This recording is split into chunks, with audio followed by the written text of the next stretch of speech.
2019년도에 11만 호실이잖아요. 11만 호실에서 13,000까지 줄었기 때문에 너무나 공급이 줄었다.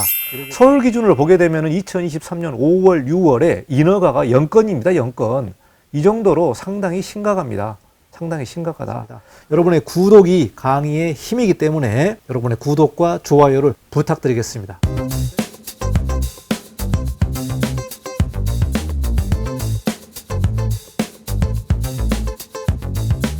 네, 안녕하십니까. 이건영 건축사입니다. 2023년도도 이제 얼마 남지 않은 것 같습니다.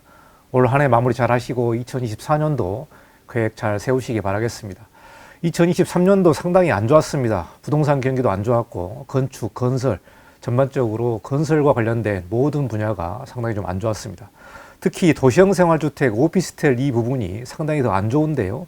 제가 지난 9월 20날 추석 전이죠. 추석 전에 도시형 생활주택에 관련된 인허가가 상당히 폭락했다. 특히 서울시 같은 경우는 인허가가 0건이 나오는 달이 있었기 때문에 이 도시형 생활주택이 이러다가는 사라질 거 아닌가, 이런 영상을 제가 내보낸 적이 있습니다. 그런데 최근에요, 두 건설협회가 도시형 생활주택과 오피스텔 전용 면적 30에서 39제곱미터의 소형 면적은 주택수에서 빼달라고 국토교통부에 정식으로 요구를 했습니다. 최근에 국토교통부 장관이 이제 바뀌면서 새로운 장관이 들어오는데요.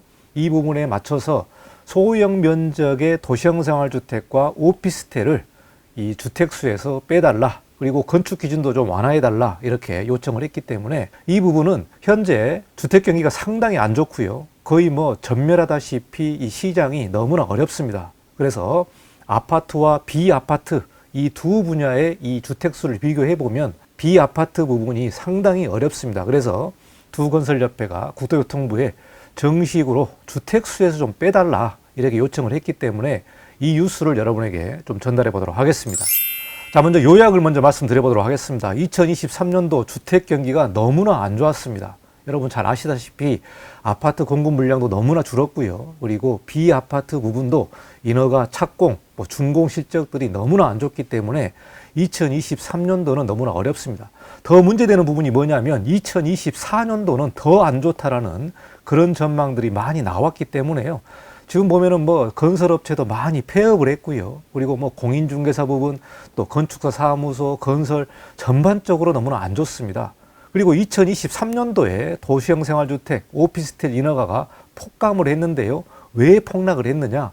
전반적으로 공사비가 많이 올랐고 이율도 높고 이런 부분들이 있습니다만은 이 부분을 떠나서 주택수에 포함되는 부분이 이 공급자로 하여금 위축되는 내용이기 때문에 이 부분에 있어서도 상당히 문제가 있는 것 같습니다. 그래서 국토부에서 도시형 생활주택 주차 완화, 그러니까 역세권에 있는 도시형 생활주택 같은 경우는 주차 완화를 해주겠다, 이러한 내용들을 발표를 했습니다만은 이 부분이 실효성이 얼마나 될까, 이 내용도 상당히 관심이 많습니다. 자, 그래서요, 세제 개선이라든가 주택수 산입 문제를 해결하지 않으면 이 도시형 생활주택, 오피스텔에 관련된 공급이 앞으로도 상당히 좀 어려울 것으로 보고 있습니다. 그래서 두 건설협회가 오피스텔의 세제 부분과 건축 기준도 이번에 좀 풀어달라 이렇게 국토교통부에 요청을 했는데요. 어떤 내용이 문제가 되는지 이 부분을 좀 살펴보도록 하겠습니다. 자, 먼저 한국부동산개발협회와 대한주택건설협회 두 건설협회가 소규모 가구 및 서민주거 안정을 위한 방안으로 국토교통부에 공동 건의했습니다. 12월 7일 날 공동 건의를 했는데요. 세제 건의에 관련된 내용이 6건이고요. 건축 기준을 좀 완화해달라, 이 내용으로 건의한 부분이 2건입니다. 그래서 총 8개 부분을 건의를 했는데요. 이 내용은 영상 후반부에서 디테일하게 좀 살펴보도록 하겠습니다. 자, 그래서요, 소형 도시형 생활주택과 오피스텔 같은 경우는 주택수의 산정을 배제해달라. 지금 오피스텔 같은 경우는 상당히 좀 규제가 중복되어 있습니다. 오피스텔은 업무시설인데요. 취득세라든가 이 부분에 있어서는 업무시설을 적용을 하고, 특히 주거형 오피스텔 같은 경우는 또 세제 부분에 있어서 주택수를 또 산정을 하기 때문에 이 오피스텔 부분에 있어서의 개선을 해달라, 이 요청이 끊임없이 나오고 있습니다.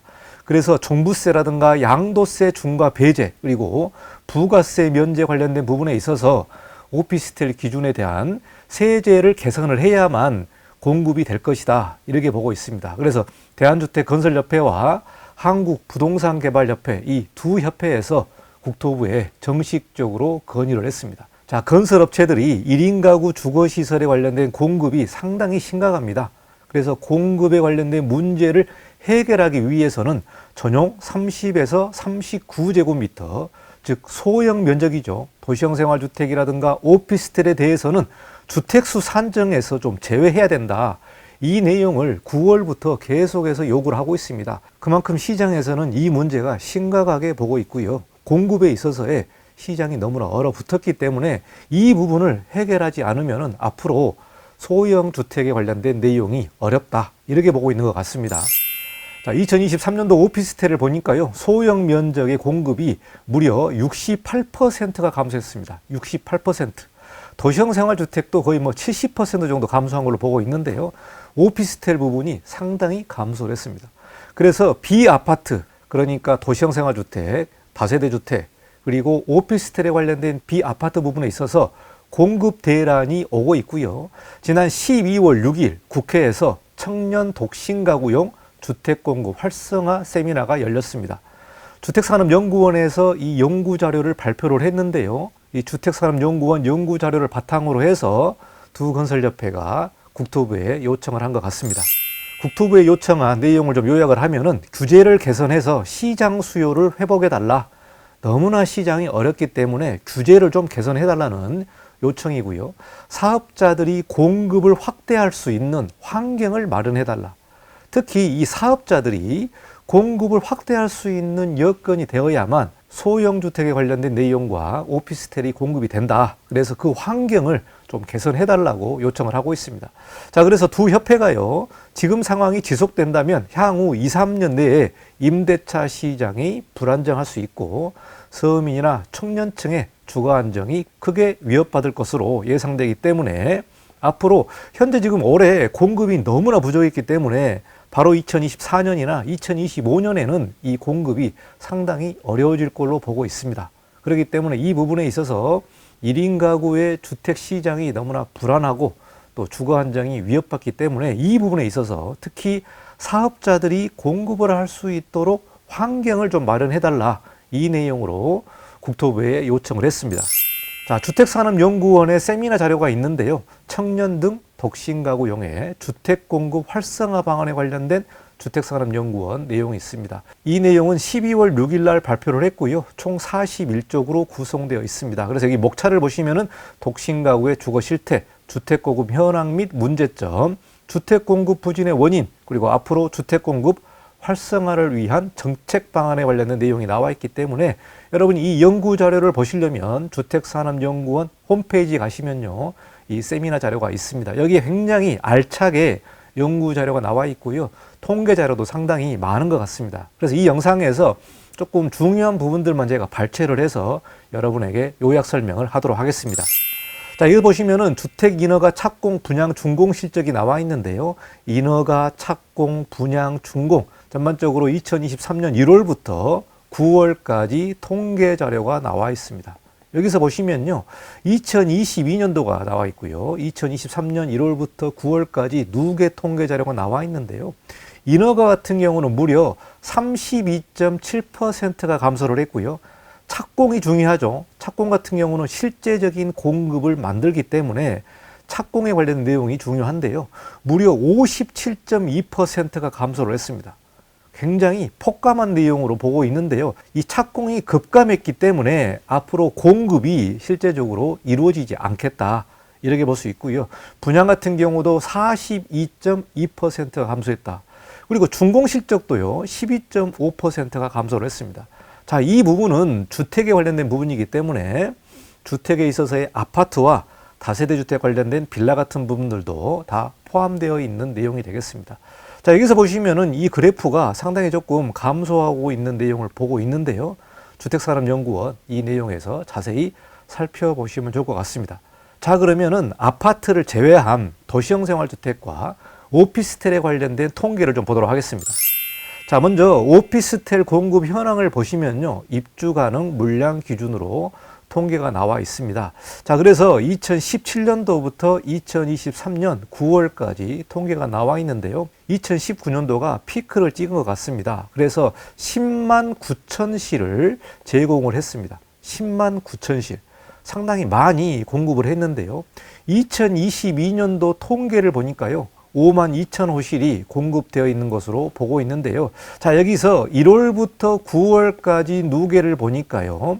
2022년 9월 누계가 3만 8,900, 그러니까 대략 한 3만 9천 실입니다. 3만 9천 실. 그런데 2023년도 1월부터 9월까지 누계를 보니까요.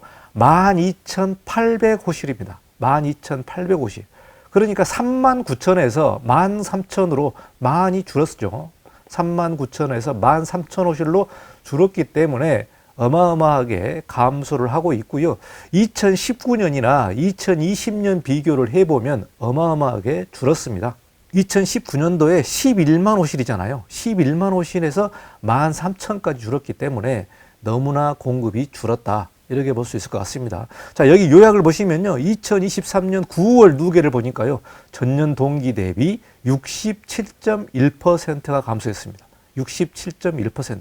자, 그런데 소형 면적으로 보면은요. 자, 40제곱미터 이하의 소형 면적을 보면은 무려 68.1%가 감소를 했기 때문에 더 많이 감소를 했습니다.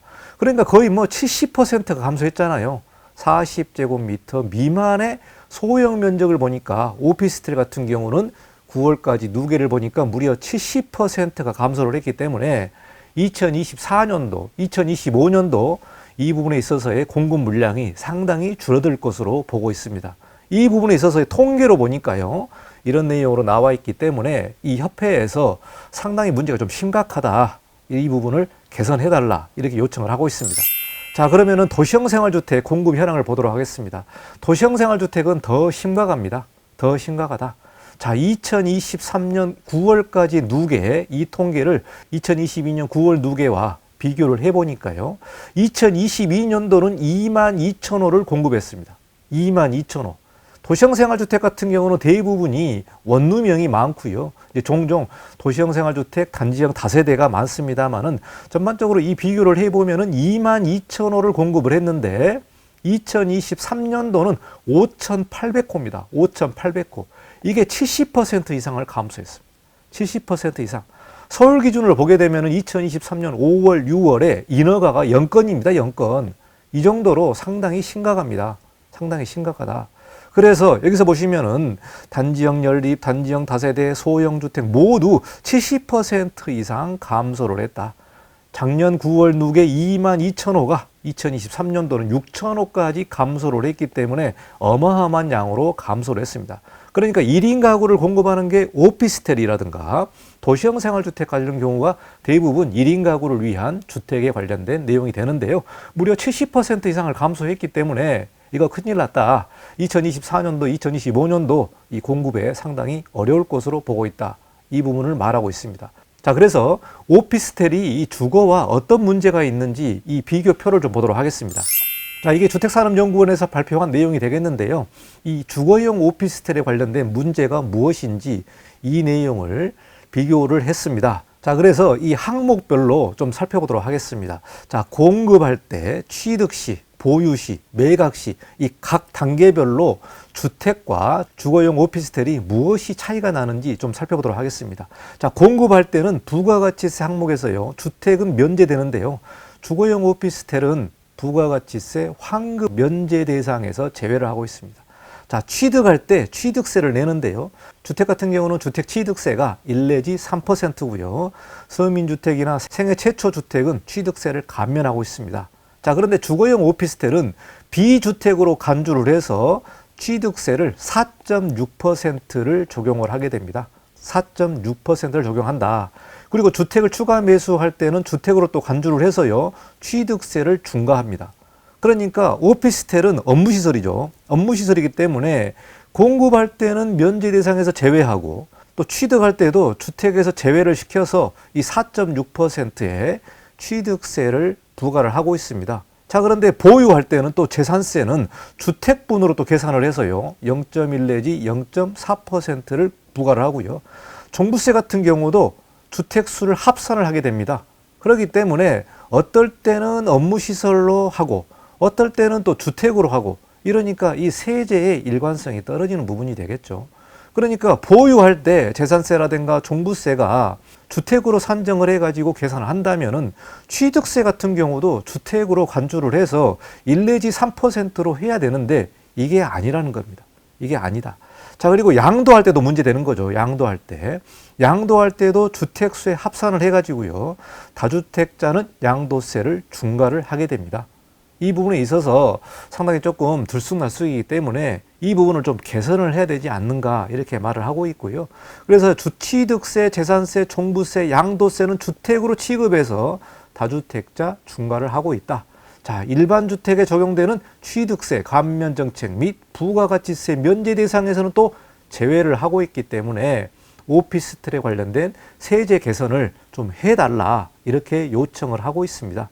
그래서 공급이라든가 취득, 보유, 양도 이 전 과정에서 아파트보다 더 불리한 과세 제도를 운영을 하고 있기 때문에 이 부분에 있어서 개선을 해달라는 내용의 연구 자료가 나와 있습니다. 자, 그래서 대한주택건설협회와 부동산개발협회에서 세부적인 건의사항을 8개를 제안을 했는데요. 그 내용을 좀 보도록 하겠습니다. 자, 첫 번째는 소형 도시형생활주택 및 주거용 오피스텔의 주택수 산정을 개선해달라. 그러니까 주택수에서 포함을 하지 말라. 그러니까 면적이 40제곱미터 미만인 소형 면적은 주택수에서 포함을 배제해달라. 이 내용이 첫 번째 내용이 되겠습니다. 자, 임대사업자의 본인의 거주주택 양도세 비과수 횟수에서 제한을 개선해달라. 이 내용이 되겠습니다. 자, 그러니까 이 소형 면적의 주택수 같은 경우는 임대사업자로 하시는 분들이 상당히 많습니다. 이 부분에 있어서의 양도세 비과세 횟수를 제한해서 풀어달라는 내용이 되겠습니다. 자, 임대사업자의 종부세 합산 배제 및 양도세 중과 배제도 확대해달라는 경우가 되겠죠. 그러니까 결국은 이 부분에 있어서 주택수를 포함을 하기 때문에 양도할 때 이 주택에다가 포함을 시켜서 종부세라든가 양도세의 중과를 지금 하고 있습니다. 그러니까 주택수에서 빼면은 이 부분에 있어서 좀 개선이 되기 때문에 결국 중요한 부분이 뭐냐면 주택수의 산정에 있어서의 제외를 해달라는 부분이 되겠습니다. 그 부분에 있어서의 양도세라든가 종부세에서 합산을 배제해달라는 내용이 되겠습니다. 자, 그리고요, 건축 기준인데요. 오피스텔 발코니 설치 개선을 해달라는 부분이 되겠는데요. 현재 오피스텔 건축 기준을 보게 되면 발코니를 설치할 수가 없습니다. 그러니까 도시형생활주택이라든가 다세대주택 같은 경우는 발코니 확장을 인정받습니다. 확장을 인정받는데 오피스텔 같은 경우는 이 발코니가요, 설치를 할 수도 없고 전용 면적에다가 포함을 해야 되기 때문에 이 부분도 발코니 확장을 해달라는 경우가 되겠죠. 그러니까 상당히 좀 어수선한 겁니다. 보유할 경우에는 주택수로 산정을 하잖아요. 주택으로 산정을 하게 되면은 건축에서도 발코니 확장에 인정을 해달라는 부분이 되겠죠. 그러니까 건축에서는 발코니 확장 인정을 하지 말라. 이 면적은 다 포함을 시키고 또 세금을 낼 때는 주택으로도 산정을 하고 그러려면은 주택으로 산정한다면 오피스텔의 발코니도 확장을 인정해주고 주택에서도 포함을 시켜라. 이렇게 일관성이 있는 정책을 해달라는 내용이 되겠죠. 지금 발코니 확장을 인정되는 부분이요. 다세대주택, 도시형생활주택, 그리고 생활용 숙박시설 같은 경우도 발코니 확장을 인정해 줍니다. 유일하게 오피스텔에 관련된 발코니 확장을 인정 안 해주고 있습니다. 그래서 이 부분도 건의를 한 내용이 되겠습니다. 자, 그리고 오피스텔에 대피 공간이 있습니다. 대피 공간의 바닥 면적 산입도 제외해달라는 내용이 되겠습니다. 이 부분도 건축 기준이죠. 자, 그리고 여섯 번째는 주거용 오피스텔 85제곱미터 이하의 공급을 할 때는 부가세를 좀 면제해달라. 주택처럼 부가세 면제를 해달라는 내용이 되겠습니다. 자, 일곱 번째는 2주택자의 취득세 중과를 폐지를 해달라. 그리고 3주택 이상 시 중과세율 완화를 해달라는 내용이 되겠습니다. 전반적으로 세제 개선에 관련된 내용이 되겠고요. 2주택 양도세 중과 폐지, 3주택 이상의 중과세율 10%로 회귀해달라는 이 세제 개선에 있어서의 6건, 그리고 건축 기준에 관련된 내용이 2건을 말을 하고 있습니다. 이 부분이 이제 세부적으로 국토부의 건의한 내용인데, 이러한 건의한 배경을 보면은 현재 공급이 너무나 죽었다는 거죠. 공급이 너무나 죽었다. 단순히 주차 대수를 완화해 준다고 해서 공급이 늘어날 것 같지는 않습니다. 문제는 공급자의 이런 문제들이 있기 때문에 이 부분에 있어서의 세제 개선이라든가 건축 기준을 완화를 해 줘야만 그나마 공급 개선이 되지 않을까. 그래서 오죽하면은 이 내용으로 세부적으로 주택건설협회와 부동산개발협회에서 건의를 했습니다. 자, 이 내용이 이제 얼마나 건의를 받아줄지 좀 살펴봐야 될 것 같습니다. 그래서 최근에 시장을 보게 되면요, 오피스텔 공급도 너무나 줄었고요. 그리고 매매도 거의 없습니다. 오히려 떨어지고 있는 형편이기 때문에 이런 부분에 있어서 시장에 좀 활력을 넣으려면 세제 개선이라든가 건축 기준을 풀어달라는 제안사항이 있었기 때문에 이 부분을 뉴스로 여러분에게 전달을 했습니다. 여러분 자세한 내용이 궁금하시면 주택산업연구원 내용을 좀 살펴보시고요. 제가 좀 길게 설명을 좀 드렸습니다만은 2024년도 너무나 어렵다고 예상을 하기 때문에 이 부분에 있어서 조금 숨통이 트일 수 있는 내용이 좀 나오지 않을까 기대를 좀 해보겠습니다. 자, 여기까지 도시형생활주택 오피스텔에 관련된 주택수 제외해달라는 두 협회의 제안 내용을 뉴스로 좀 전달했습니다. 자, 이 내용이 어떻게 전개될지 또 업데이트해서 여러분에게 전달하도록 하겠습니다. 자, 여기까지 마치고 다음에 또 뵙도록 하겠습니다. 감사합니다. 이관용 건축사였습니다.